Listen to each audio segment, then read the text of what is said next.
Привет, это Айгерим и наша рубрика «Слово между делом». Сегодня мы поговорим о партии Биримдик, но для начала несколько фактов. Первое – это провластная партия.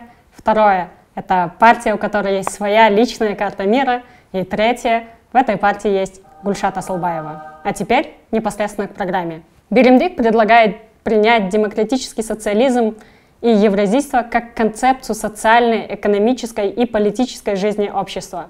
Все мы задавались вопросом, что имеется в виду под идеей евразийства, и совсем недавно мы получили ответ в следующем видео. Философия нашей партии – это евразийство. Мы будем стремиться туда. 30 лет нашей жизни независимости, они показали, что пора уже одуматься и пора уже возвращаться. Недовольные высказыванием Марата Аманкулова граждане вышли на мирную акцию «Кулболбо», в которой потребовали объяснения от лидера партии. Объяснение было следующим. Это чистейшей воды провокация, вырванная из контекста и подана под негативными комментариями. Кыргызстану пора найти свой путь, который позволит ускорить экономический рост. Поддерживая общий стратегический путь на реформу, считаем весьма важным разработать экономическую программу, пишет у себя партия Биримдик.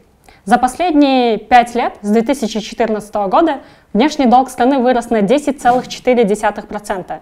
Если всю сумму разделить на наше население, то каждый из нас с вами должен по $592.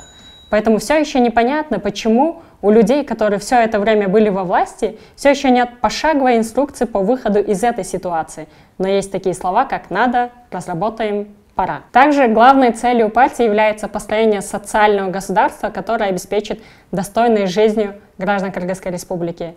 Так давайте взглянем, как они обеспечили эту достойную жизнь, особенно во время пандемии. Все хорошо, все хорошо.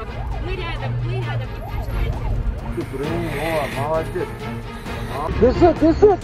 Все молодые пацаны, вот они взяли на себя сегодня функции государства. Вчера ночью моему отцу стало очень плохо. 2 часа ночи некому было приехать. И вот эти ребята привезли мне концентратор. Вот. Почему мы говорим про это? Потому что большая часть баллотирующихся кандидатов от этой партии как раз-таки были во власти во время вспышки COVID-19. Ну и напоследок еще один факт.